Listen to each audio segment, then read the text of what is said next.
Cumprimento os irmãos com a paz do Senhor. Eu convido os irmãos a abrir as vossas Bíblias, o livro de 2 Timóteo, capítulo de número 3, versículo de número 14 a seguir.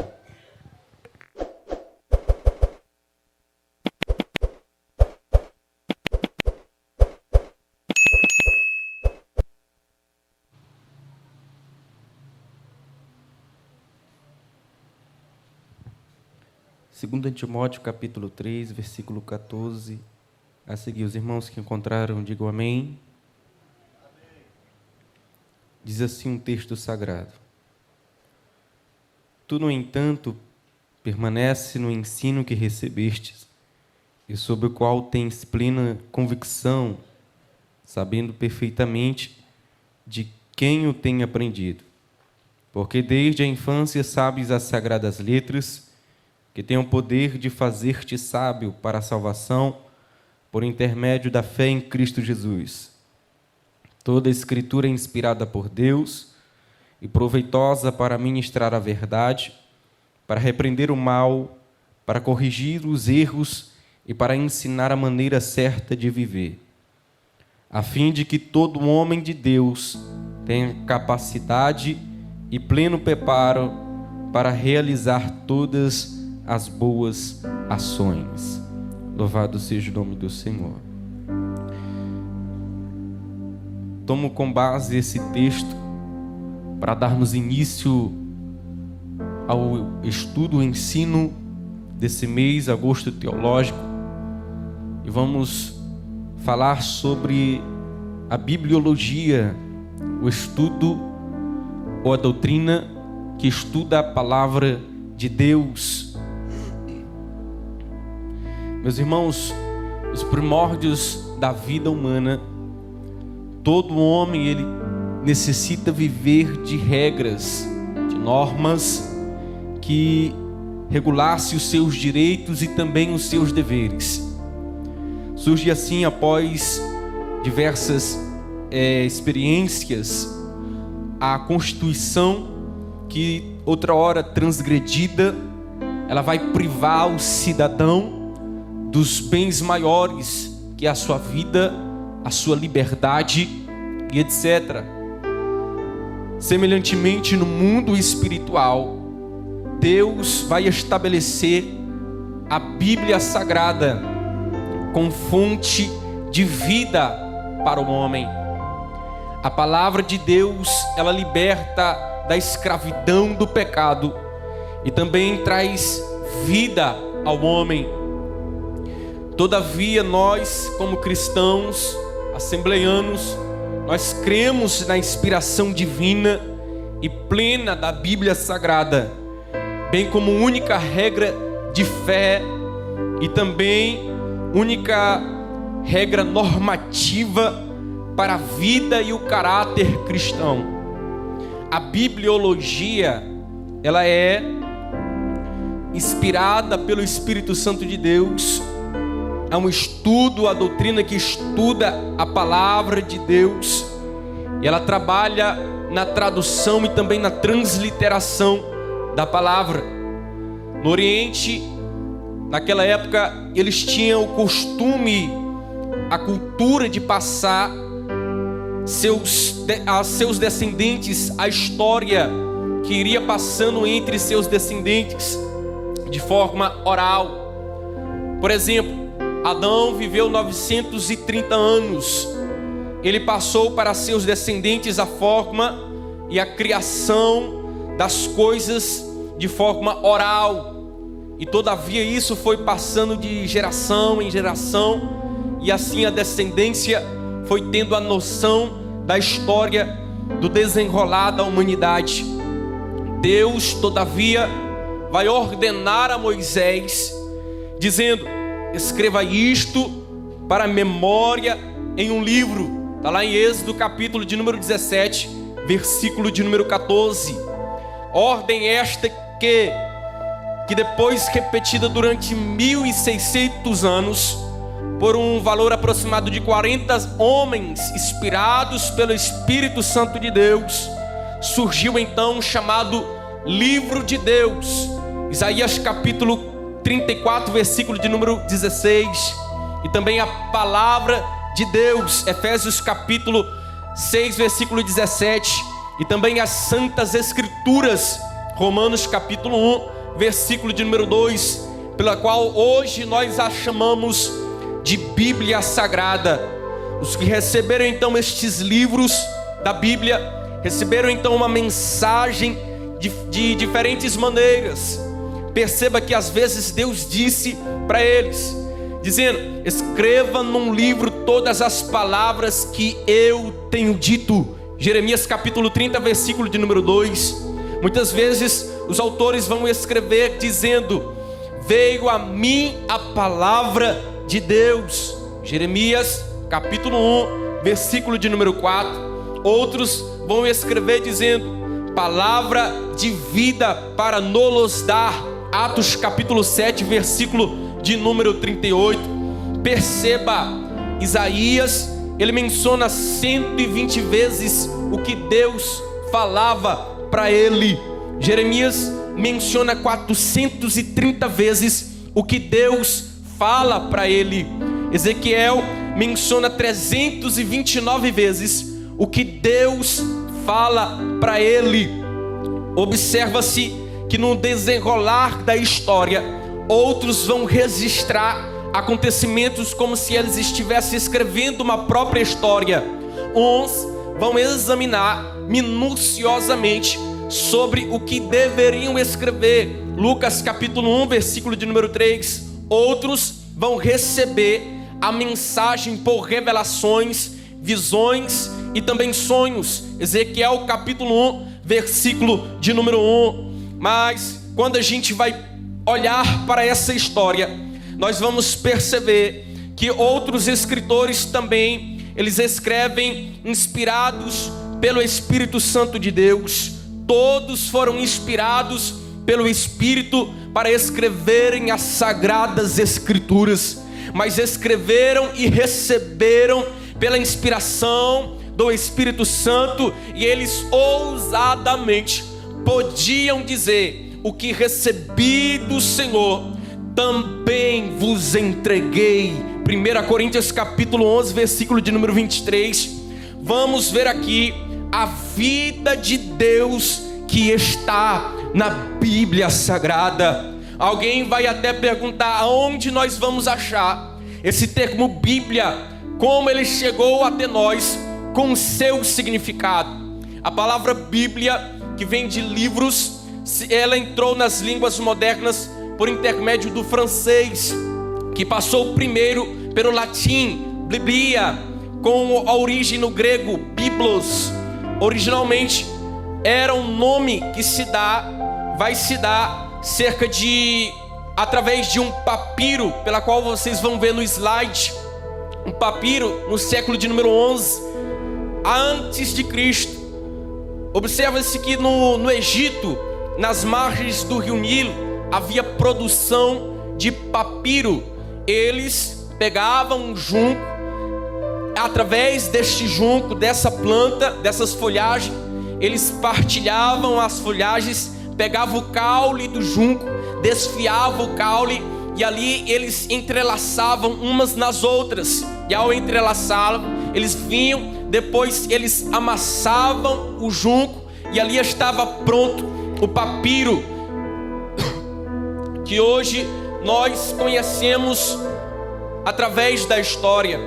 A palavra de Deus, por volta do século de número 2 depois de Cristo, os cristãos então começaram a usar a palavra para designar os seus escritos, os seus primeiros escritos sagrados.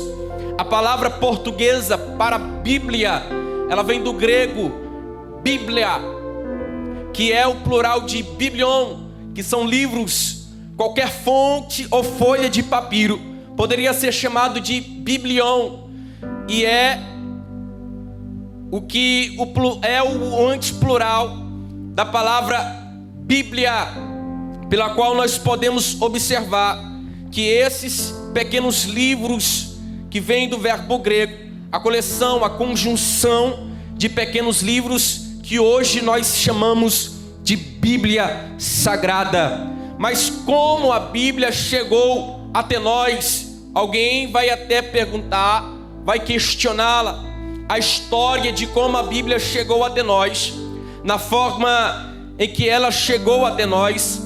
Ela é tão longa e tão fascinante que eu resumi ela para facilitar a compreensão dos irmãos, porque se for tentar falar de forma completa, não iria dar de falar completamente esta noite.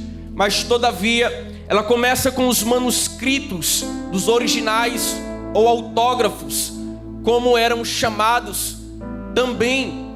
Esses textos originais foram inspirados por homens movidos pelo Espírito Santo de Deus e trouxeram a nós o que hoje nós chamamos de palavra de Deus, de boca de Deus. Louvado seja o nome do Senhor.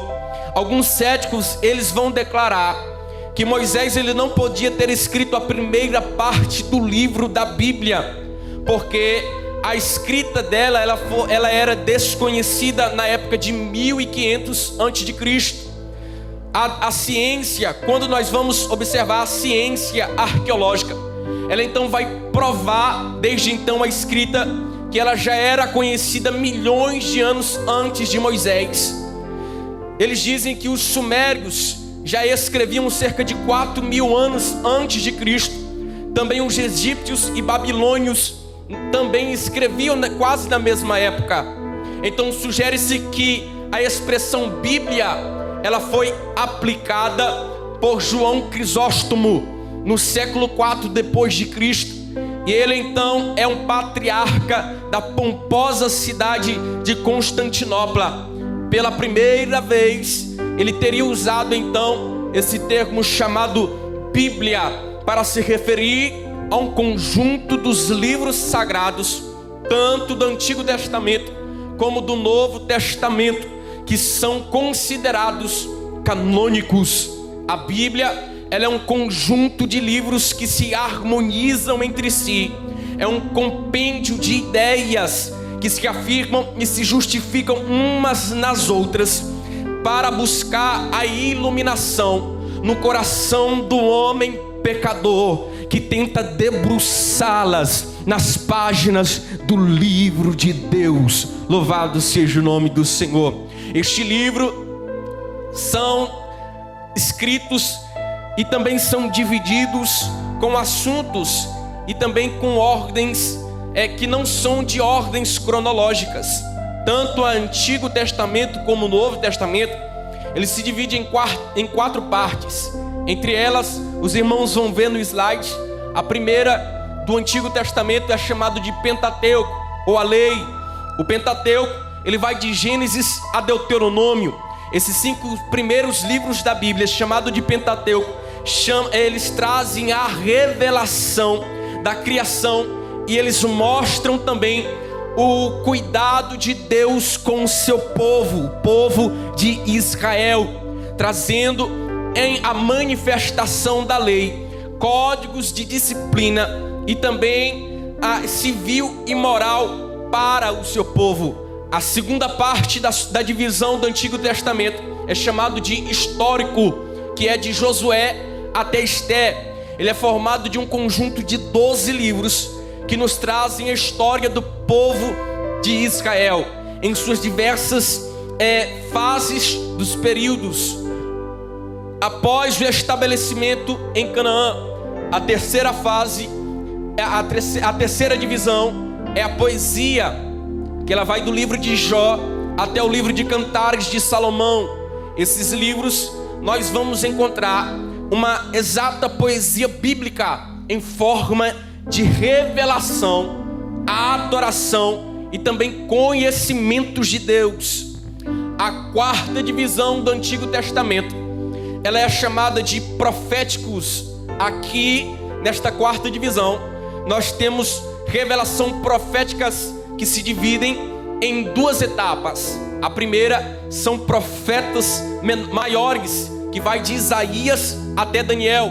A segunda é de profetas menores, que vai de Oséias até Malaquias. Meus irmãos, após a escrita do Antigo Testamento, para entrar no Novo Testamento, houve 400 anos de silêncio, pela qual Deus se cala. E quando Deus se cala, nesse período de 400 anos, levantam então alguns livros chamados livros apócrifos, que foram escritos durante esse tempo, pela qual são chamados de deuterocanônimos. Não são inspirados por Deus e não foram selecionados para serem atribuídos ao canon da Bíblia Sagrada. A Igreja Romana, ela atribuiu esses livros apócrifos no ano de 18 de abril de 1546 para combater o movimento chamado Reforma Protestante.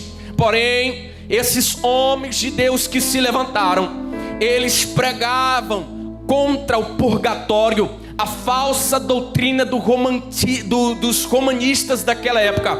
O purgatório, a oração pelos mortos e também a salvação mediante as obras e etc. Mas todavia, meus irmãos, esses livros apócrifos foram acrescentados à Igreja Romana através de, segundo o que diz o cardeal Pallavicini, em sua história eclesiástica, ele diz que dentro de 40 bispos, dos 49 que ali estavam presentes no concílio, houve uma disputa, uma briga corporal. Uns pegaram na barba do outro, outros pegaram, aleluia, no seu manto ali, e ali eles começaram aquela briga, e através dessa briga, então, nesse ambiente espiritual, que eles colocaram os livros apócrifos para serem colocados na lista da Bíblia. Louvado seja o nome do Senhor. Mas todavia, o Novo Testamento, ele também divide em 4 partes. Essas 4 partes, nós temos a biografia, que são os evangelhos. O Novo Testamento, ele vai iniciar com 4 evangelhos: Mateus, Marcos, Lucas e João. Eles trazem a vida maravilhosa de Jesus. 3 deles formam paralelismo do ministério de Cristo e são chamados sinópticos, que são Mateus, Marcos e Lucas. Louvado seja o nome do Senhor. A segunda divisão do Novo Testamento, ele é também chamado de história ou histórico. Aqui nós vemos a história do Novo Testamento, que é a história da igreja, que é revelada no livro de Atos dos Apóstolos. A terceira divisão, ela é chamada de epístolas paulinas, que são 13 epístolas, que vai de Romanos até Filemon. E também nós temos algumas chamadas epístolas gerais, que ela vai de Hebreus até Judas. Essas epístolas ou cartas, de Romanos até Judas, elas vão mostrar de maneira declaradora e esclarecedora a todos nós os mandamentos do Senhor Jesus Cristo, da forma e ética cristã que nós devemos vivenciar nesses tempos presentes. A última divisão do Novo Testamento, nós temos o livro de Apocalipse, que é chamado o livro profético. Este livro, Deus revela o encerrar de todas as coisas, sobre a proteção do Senhor santo, soberano, eterno, glorioso. E Ele vai revelar a manifestação pessoal de Jesus Cristo e a sua vitória final juntamente com a igreja. Louvado seja o nome do Senhor. Todos este livro, o Antigo Testamento, todavia, ele possui 39 livros, 929 capítulos, 23.214 versículos, e também o Novo Testamento, que tem 27 livros inspirados por Deus, 290 capítulos, 7.959, aleluia, versículos. Todavia, esses 66 livros foram inspirados por Deus com com seus 1189 capítulos, 31.173 versículos, eles são sagrados e também são canônicos, foram inspirados por Deus, e através desses canônicos nós fomos gerados, a igreja foi gerada, a igreja é remida, é lavada e transformada no poder da palavra do Senhor. Louvado seja o nome do Senhor. Talvez alguém vai perguntar: o que é o cânon? Quando nós falamos sobre o cânon das escrituras sagradas, a palavra cânon, ela tem um significado muito simples para nós, que é a lista de livros contidos nas escrituras que foram reveladas e inspiradas por Deus. Esses livros, eles foram reconhecidos e dignos de serem incluídos entre os escritos sagrados de uma comunidade adoradora, fiel a Deus. No contexto cristão, poderia definir a palavra como a lista dos escritos reconhecidos pela igreja, documentos de revelação divina. Então, nesse sentido, a palavra ela parece ter um sentido, vai aparecer nesse sentido usado pela primeira vez por um homem chamado Atanásio, bispo de Alexandria, numa carta que escreveu, que foi circulada em 367 depois de Cristo. O objetivo era levar os livros dos textos sagrados ao status daquilo que serve para um padrão, para uma regra, de onde brotam normas, princípios de vida para todos os que amam a Deus e também a Jesus Cristo. Quando eu falo do cânon, eu estou me referindo aos 66 livros sagrados e inspirados por Deus, que hoje nós temos em nossas mãos, que foi iluminada pelo Espírito Santo de Deus. A iluminação, ela é o meio pela qual vem a inspiração do Espírito de Deus para preparar a mente do autor. A inspiração, ela é o texto. O texto, ele é inspirado. O autor, ele é iluminado e também capacitado pelo Espírito Santo de Deus para escrever a palavra de Deus. A revelação, ela é o meio, o veículo pela qual Deus traz toda essa iluminação. Deus capacita e ilumina a mente humana do autor para esta mensagem ser escrita, para ele entender o que Deus está mostrando e então ele consiga escrever, porque o texto ele é inspirado, o autor ele é iluminado, a revelação ela é descortinada e a inspiração ela é plena. Alguns vão até dizer que a Bíblia não é a palavra, ela contém a palavra de Deus. Não, a Bíblia é a palavra de Deus, porque ela foi inspirada pelo Espírito Santo de Deus e ela nos confronta através da sua verdade e nós somos remidos. Louvado seja o nome do Senhor. A Bíblia é maravilhosa.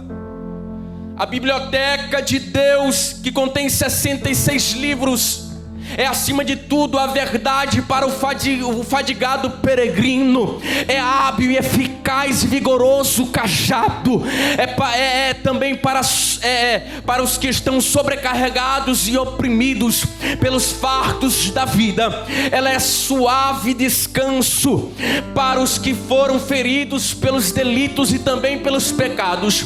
Ela é uma mensagem de esperança para os desamparados e também arrastados pelas tormentas da vida. Ela é a âncora de segurança para aqueles que estão na solidão. Ela é uma mão repousante que acaba com a tranquilização e tranquiliza toda a sua mente, toda a sua fadiga, porque a palavra de Deus é a verdade. Fique de pé. A palavra de Deus liberta, a palavra de Deus transforma, a palavra de Deus salva, a palavra de Deus limpa o pecador no seu interior, ela trata o homem no seu interior. A palavra de Deus, ela despedaça o nosso interior, o nosso ego, o nosso egocentrismo. A palavra de Deus é boca transformadora, que lava o mais vil pecador e o transforma em um crente remido. A palavra de Deus, ela transforma o assassino. A palavra de Deus, ela transforma o prostituto. A palavra de Deus, ela transforma o assaltante de banco. A palavra de Deus, ela transforma, aleluia, o prostituto, o drogado, o que não presta. É a palavra de Deus que tem vida. Hebreus capítulo 4 versículo 2 diz que ela é a palavra de Deus viva e eficaz, e é mais penetrante do que uma espada de dois gumes, e vai até a divisão da alma, do espírito, das juntas e medulas, e é apta para discernir o pensamento e a intenção do coração do homem. Somente a palavra pode ir aonde a medicina não vai. Somente a palavra pode ir onde a psicologia não consegue ir. Somente a palavra pode ir aonde palavra ou filosofia alguma pode alcançar. É a palavra que traz vida, é a palavra que liberta. Louvado seja o nome do Senhor. Essa é a palavra que Deus tem trazido ao meu coração. Eu quero dizer para você que esta palavra é inerrante, é inspirada por Deus. Todavia os estudiosos têm se levantado para destruir, aleluia, essas verdades, aleluia, essas verdades absolutas. Mas todavia eles vieram com 60 questionamentos, e entre 60 questionamentos foram provados através da arqueologia, e provados que Deus existe e que a palavra de Deus é verdadeira, porque ela é absoluta. Louvado seja o nome do Senhor. Nesse momento quero convidar você a fechar os teus olhos. Feche seus olhos neste momento e entre em reflexão com Deus através desta palavra que foi gerada. Muitos cristãos morreram protegendo esta palavra, pregando ousadamente esta palavra, mas foram fiéis até o fim. Eu estou diante de cristãos que aqui hoje crê nesta palavra e estão prontos para assumir o risco de serem perseguidos e nunca desistir, porque esta palavra é verdadeira. Foi esta palavra que me transformou, esta palavra que te transforma, ela que te lava de todo mal, de todo pecado. Todavia nós podemos andar, depois que saímos deste culto, aleluia, podemos se deparar com o pecado, mas quando ouvimos a palavra de Deus, ela tem poder para nos regenerar, para limpar o pecado, para limpar o homem, para limpar o seu coração no interior, porque ela é poderosa, ela é viva, ela é eficaz. Louvado seja o nome do Senhor. Fecha os teus olhos. Meu Deus, meu Pai, nesta noite aqui estão, Senhor, os teus servos, em nome de Jesus Cristo de Nazaré. Nesta noite, Pai, eu te peço graça, eu te peço ânimo, Senhor, para que nós possamos prosseguir nesta caminhada com fé, assim como convém um atleta correr através, ó Pai, de um prêmio corruptível. Nós estamos correndo através de um prêmio que é incorruptível, mas foi através desta palavra, ó Deus, que fomos regenerados, fomos lavados, fomos purificados. Ó Deus, dá ânimo a este crente que foi abalado pelas estruturas, através do pecado, através, Senhor, das afrontas de Satanás. Dá ele força, dá ele ânimo, ó Deus, e que possamos perseverar e amar, ó Deus, esta palavra para todos sempre, até a consumação do século. Em nome de Jesus é o que nós te pedimos nesta noite, e com fé nós te agradecemos, em nome de Jesus. Amém.